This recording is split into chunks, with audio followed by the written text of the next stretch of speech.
మన ప్రభువును ప్రియరక్షకుడైన యేసుక్రీస్తు వారి నామమున ఉదయకాలంలో మీ అందరికీ శుభాభివందనాలు. ఈరోజు మన ఆత్మీయ అనుదిన ఆహారంగా దేవుని యొక్క వాక్యంలో నుండి మత్తయి సువార్త 12వ అధ్యాయము 34-35 వచనాలు మనము చదువుకుందాం. మత్తయి సువార్త 12వ అధ్యాయము 34-35 వచనాలు.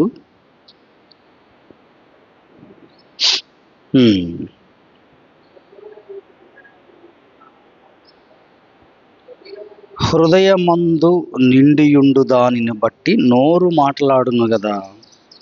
సజ్జనుడు తన మంచి ధననిధిలో నుండి సద్విషయములను తెచ్చును, దుర్జనుడు తన చెడ్డ ధననిధిలో నుండి దుర్విషయములను తెచ్చును. చదువుకున్న ఈ వాక్య భాగంలో హృదయము నిండియుండు దానిని బట్టి నోరు మాట్లాడిద్దట. ఇది యేసుక్రీస్తు వారు కృత నిబంధనలో చాలా ప్రాముఖ్యమైనటువంటి ఒక విషయాన్ని ఇక్కడ చెప్పారు. యేసుక్రీస్తు వారి కాలంలో ఉన్న పరిసయ్యులు పైకి ఎంతో భక్తి గలవారిగా కనిపించినా వారి అంతరంగంలో వాళ్ళు చాలా భయంకరంగా కపటంతో, యేసుక్రీస్తు వారి పట్ల అసూయతో, ఆయన చేస్తున్న అద్భుతాలు, ఆయన జీవిత విధానం చూసి ఓర్చుకోలేక ఆయన్ని అనేక పర్యాయాలు చంపాలనుకున్నారు. ఆయన్ని నేరస్తుడిగా చూపించాలనుకున్నారు.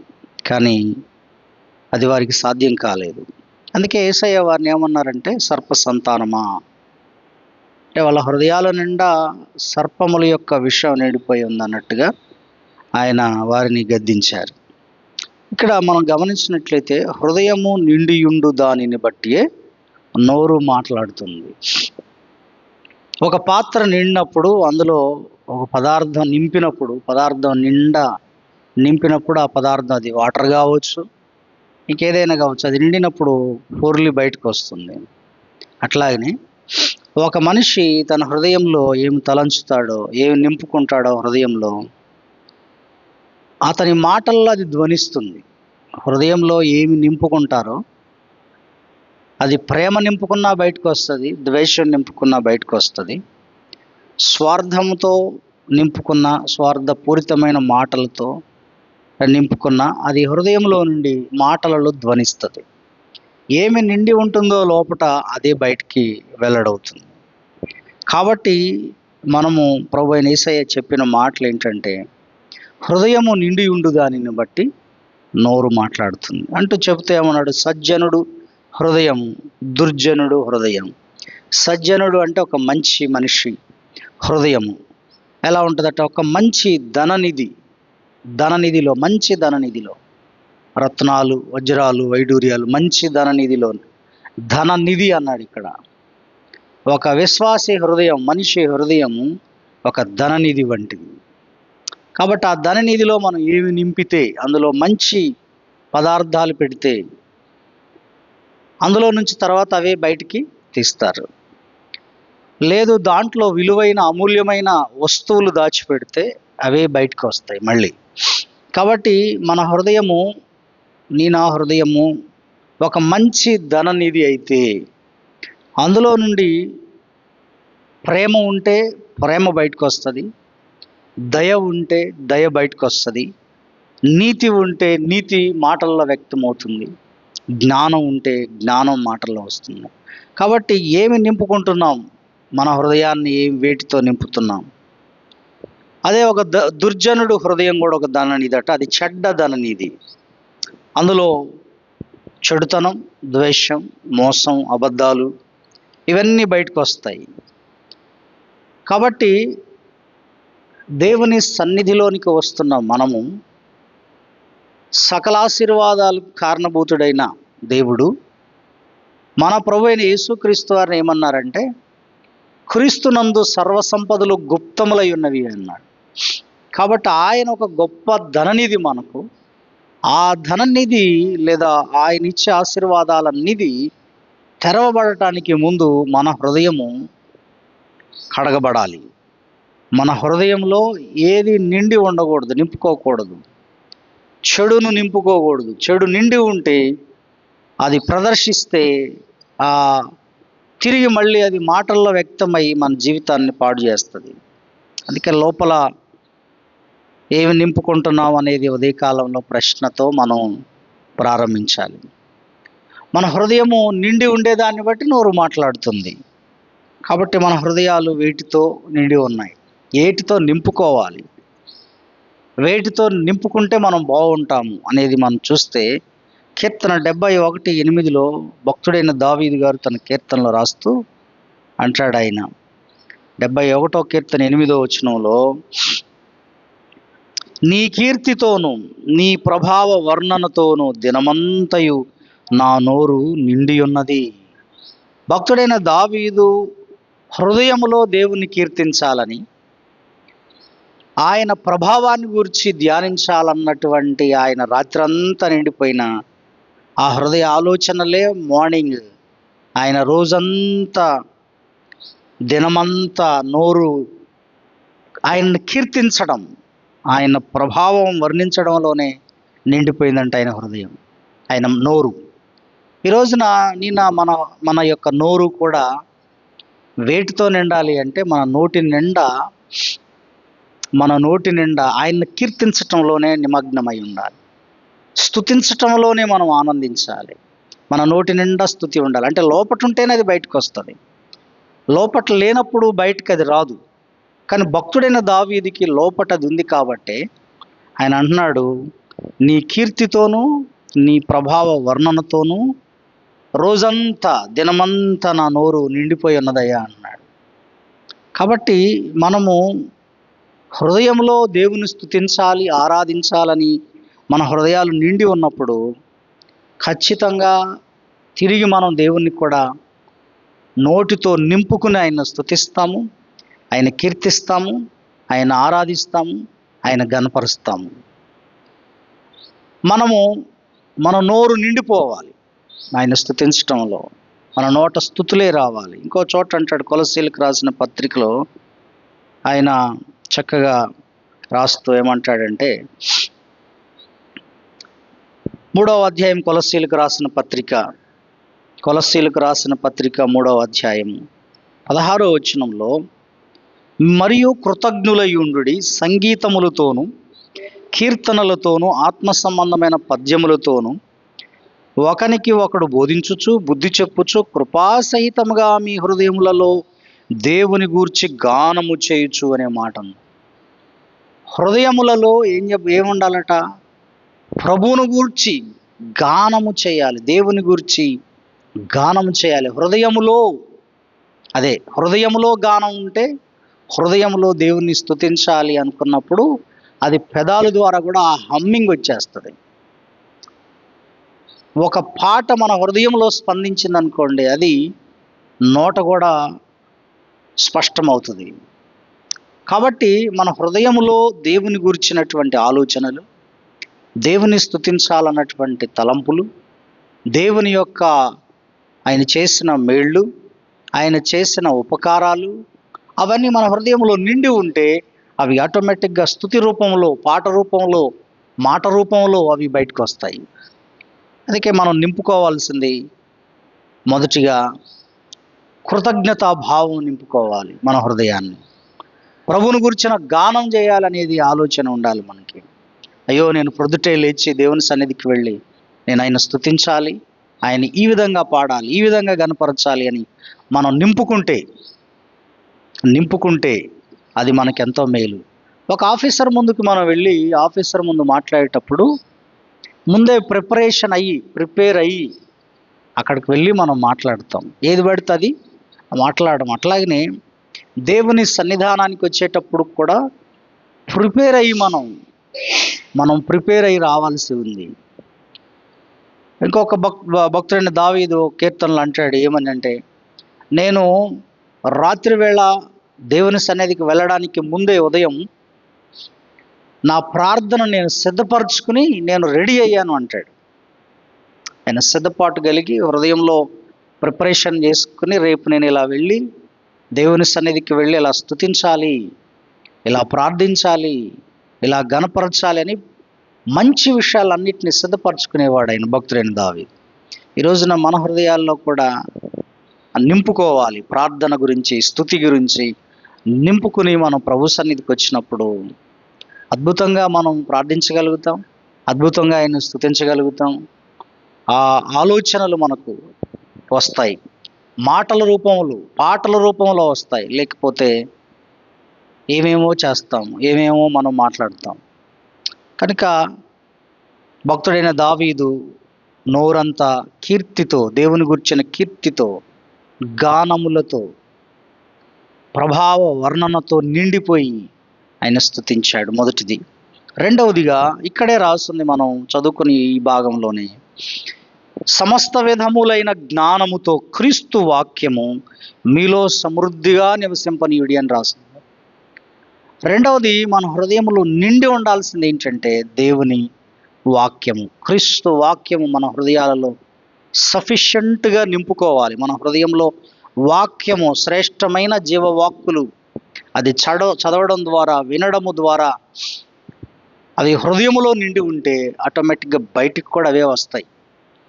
అప్పుడు ప్రార్థన చేస్తున్నప్పుడు సునాయాసంగా ఆ మాటలు మాట్లాడతాం, ఇతరులతో మాట్లాడినప్పుడు దేవుని గురించి మాట్లాడతాం, ఇతరుల గురించి దేవుని గురించి చెప్పగలుగుతాం.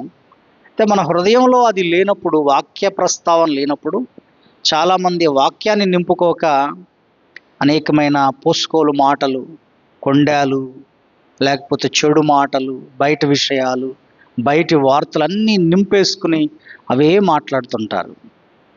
అది ఎంత మాత్రం మంచిది కాదు. లోక వార్తలతో మన హృదయం నిండిపోయి ఉంటే అవే మాట్లాడతాం. ఒక వ్యక్తికి ధనం గురించిన ఆలోచనే ఉంటే అదే మాట్లాడతాడు. ఒక వ్యక్తి బంగారం గురించిన పిచ్చి ఉంటే అదే మాట్లాడతాడు. లేదు ఇంకితర వ్యాపకాలు ఉంటే అవే మాట్లాడతాడు. కాబట్టి ఏది నిండి ఉంటే అది మాట్లాడతామని ప్రభువు చెప్పాడు. సజ్జనుడు తన మంచి ధననిధిలో నుంచి మంచి విషయాలు తీసుకొస్తాడు. అందుకే మన హృదయం అనే మంచి ధననిధిలో, నీ హృదయం మంచి ధననిధిగా ఉంటే వాక్యాన్నే నింపుకుంటావు, ఇంకేమీ నింపుకోవు. వాక్యపు మాటలే ఉంటాయి, వాక్యపు ఆలోచనలే ఉంటాయి. తిరిగి అవి మనం బయట కూడా అవే వ్యక్తం చేస్తాం.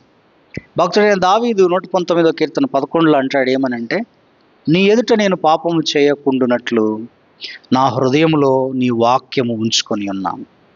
ఒక మనిషి, ఒక భక్తుడు పాపం చేయకుండా ఉండటానికి ఏం చేయాలో చెప్తున్నాడు. హృదయంలో వాక్యాన్ని నింపుకోవాలి, భద్రం చేసుకోవాలి, స్టోరేజ్ చేసుకోవాలి. ఒక మంచివాడు దేవుని వాక్యాన్ని నింపుకుంటాడు, ఇంకేమి నింపుకోడు. వాక్యం నింపుకున్నప్పుడు ఆ స్థానంలో ద్వేషానికి చోటు లేదు. వాక్యము మన హృదయములో నిండి ఉన్నప్పుడు అక్కడ కోపానికి, లేకపోతే ఈర్ష్యకి, అసూయకి చోటు లేదు, ఉండదు. ఎందుకంటే దేవుని మాటలు జీవపు మాటలు కనుక. అది మనం నింపుకున్నప్పుడు వాటికి ఎక్కడ స్థానం ఉంటుంది? ఆ స్థానంలో ప్రేమ వస్తుంది, ఆ స్థానంలో కనికరం వస్తుంది, ఆ స్థానంలో దయ వస్తుంది. ఆ స్థానంలో, ఆ నిండిన వాక్యాన్ని నింపుకున్న స్థానంలో దైవికమైన ఆలోచనలు వస్తాయి. దేవుని యొక్క మాటలే లోపటి నుంచి బయటకు వస్తాయి. లోపటి నుంచి అవే ప్రవచనాలు బయటకు వస్తాయి.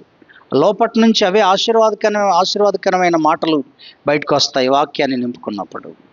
కాబట్టి ఉదయకాల సమయంలో మనం భక్తులైన దావీదు వలె నిండి ఉండాలి. దేవుని వాక్యము చేత నింపుకోవాలి, స్తుతి చేత నింపుకోవాలి, వాక్యం చేత నింపుకోవాలి. నెంబర్ 3, మూడవది మనం చూస్తే అపోస్తల కార్యముల గ్రంథం 6వ అధ్యాయం 3వ వచనంలో, ఆనాడు సంఘములో మరి పరిచర్య చేసేటువంటి వారు పరిచర్య చేస్తున్న సమయంలో ఆ పరిచర్య చేసే వారు ఏమి నిండి ఉన్నారో రాశాడు ఇక్కడ లూకా గారు.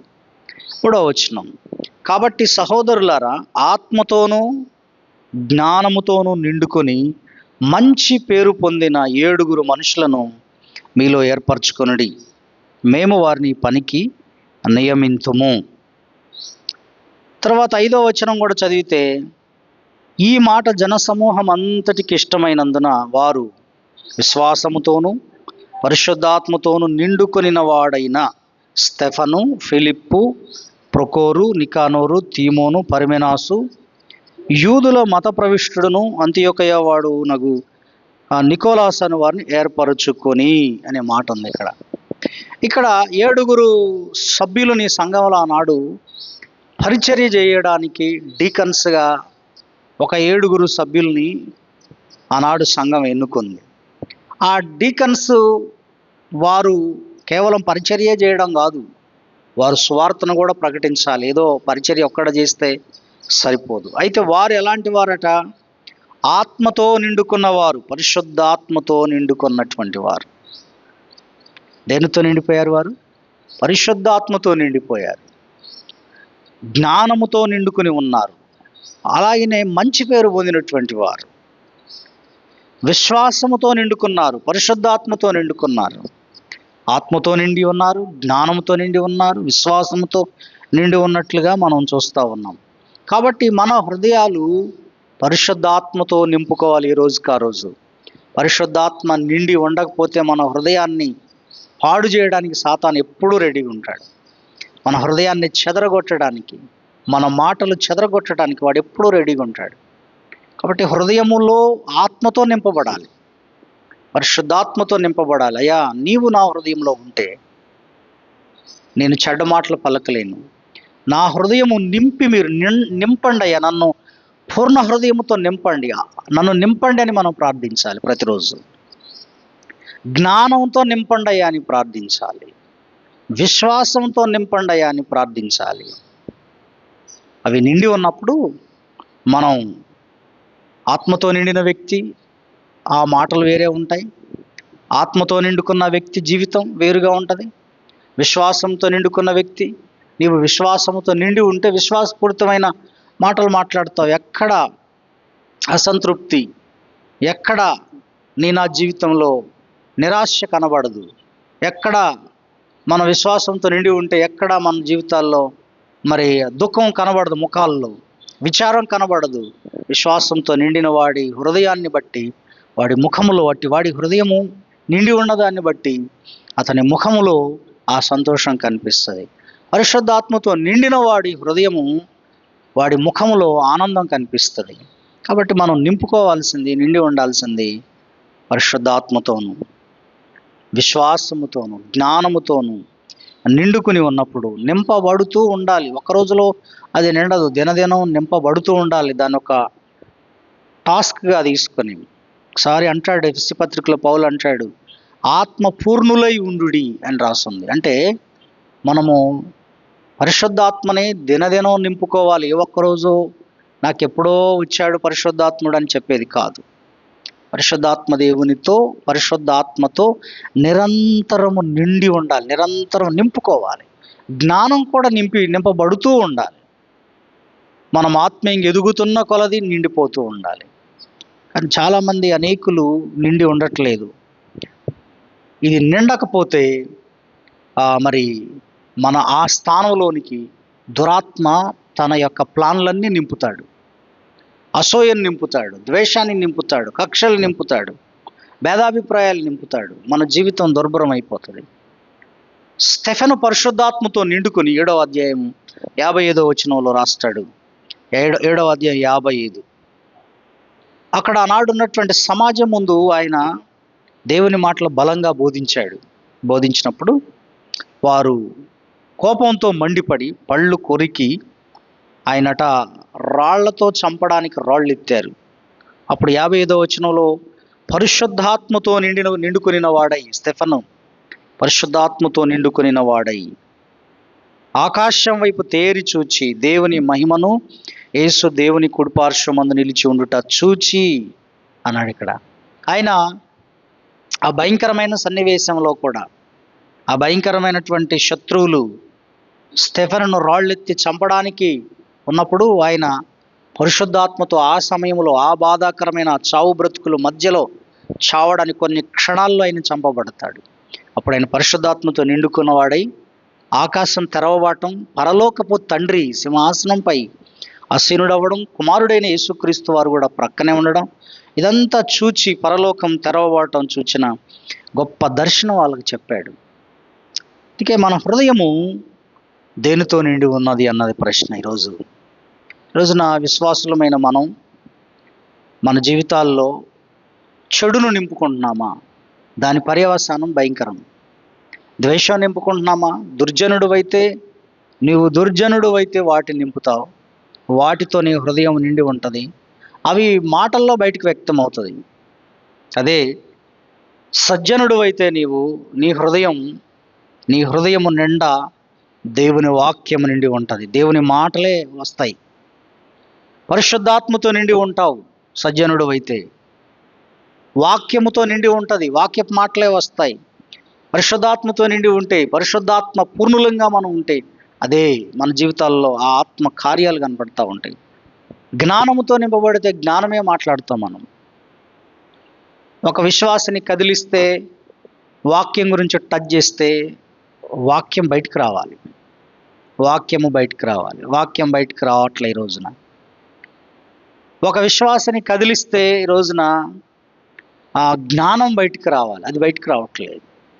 కనుక మనం ఏమి నింపుకుంటున్నాం అనేది ఉదయకాలంలో ఒక ప్రశ్న. ఈ దినమంతా ప్రభువా, నా హృదయంలో నీ మాటలే నేను నింపుకుంటాను, నీ ఆత్మతో నన్ను నింపు, నీ జ్ఞానంతో నింపు, విశ్వాసంతో నింపు, స్తుతితో నింపు, తిరిగి నేను వ్యక్తం చేస్తాను అని మనం ప్రార్థన చేసినట్లయితే దేవుడు మన హృదయాల్లో అది నింపుతాడు. ఎట్టి పరిస్థితుల్లో మన హృదయాలలో ద్వేషం నిండి ఉండకూడదు, అసూయ నిండి ఉండకూడదు, పాపము నిండి ఉండకూడదు, చెడుతనం నిండి ఉండకూడదు. నా హృదయంలో ప్రభువా నీవే ప్రతిష్ఠించబడాలి. ఆ కొలస్సీ పత్రికలో అక్కడే రాస్తుంది 3:16, 17, 18లో హృదయంలో మీరు ప్రభువును ప్రతిష్ఠించండి అంటాడు. కాబట్టి యేసయ్యను ప్రతిష్ఠించుకునే దినమంతా ప్రభువా ఇది నాది కాదు, ఈ హృదయం నీదయ్యా, ఈ దేహం నీది ప్రభు అని ఆయనకు అప్పగించి మనం ఆయనకు ప్రతిష్ఠించుకుని డెడికేట్ చేసుకుని ఈ దినమంతటిని ప్రారంభించినప్పుడు దేవుడు మనకు సహాయం చేస్తాడు. దేవుడు అట్టి మాటలు, ఈ వాక్యమును మన హృదయాలలో దీవించునుగాక. ఆమేన్. ప్రార్థన చేసుకుందాం. ప్రేమగల తండ్రి, జీవము గల దేవా, మీ పాదాలు కృతజ్ఞతాస్తుతులయ్యా. అవును తండ్రి, ఉదయకాల సమయంలో మాకిచ్చిన ఈ ధన్యత కొరకై మీ కృతజ్ఞతాస్తుతులు చెల్లిస్తున్నాం. నోరు మాట్లాడటానికి ముందు హృదయంలో ఏది నిండితే అది వస్తుందని ప్రభు మీరు చెప్పారు. హృదయము నిండి ఉండు దానిని బట్టి నోరు మాట్లాడునని. ప్రభువా, మా హృదయాలలో మీరే ప్రతిష్ఠించబడాలి, మరొకటి కాదు నాయన. నా హృదయము నిండా నీ వాక్యము ప్రతిష్ఠించబడాలి. నా హృదయము నిండా నీ ఆత్మతో విశ్వాసముతో జ్ఞానముతో స్తుతితో నన్ను నింపండి అయ్యా. నా హృదయంలో నిన్ను గూర్చిన తలంపులు ఉంటేనే నేను పెదాల ద్వారా నేను అది మాట్లాడగలుగుతాను. కాబట్టి నా హృదయము నిండా నాయన నిన్ను గూర్చిన స్తుతి గానములు హృదయములలో నుండి రావటానికి కృప దయచేయండి, సహాయం చేయండి నాయన. నా హృదయంలో మీరు ప్రతిష్ఠించబడాలి, నీ వాక్యము నిండాలి. నీ వాక్యము నింపుకుంటేనే నేను ఏదైనా నిన్ను గురించి మాట్లాడగలుగుతాను, లేకపోతే అది సాధ్యం కాదయ్యా. కాబట్టి నా హృదయము నిండా మంచి విషయాలతో నింపండి. ఈ దినమంతా నేను మంచి విషయాలు మాట్లాడగలుగుతాను, నిన్ను గూర్చి మాట్లాడగలుగుతాను, నిన్ను గూర్చి ప్రకటించగలుగుతాను. నా హృదయము నిండా నాయన మీ మాటలతో నింపి బలపరచండి. నీ ఆత్మతో నింపండి, మీ శక్తితో నింపండి నాయన, మీ జ్ఞానంతో నింపండి, మీ ఆలోచనలతో నింపండి. నా హృదయంలో అసూయ, ద్వేషం, కలహం, మోసం, అబద్ధాలకు చోటు లేకుండా చేసి నాయన నన్ను నడిపించి, మమ్మల్ని అందరూ నడిపించి బలపరచుమని ఉదయకాల సమయంలో జీవవాక్కుల ద్వారా మమ్మలను బలపరిచి దీవించుమని ఈ రోజంతటిని మీ చేతికి అప్పగించుకుంటూ యేసుక్రీస్తు వారి నామములో ఈ ప్రార్థన సమర్పిస్తున్నాను తండ్రి. ఆమేన్.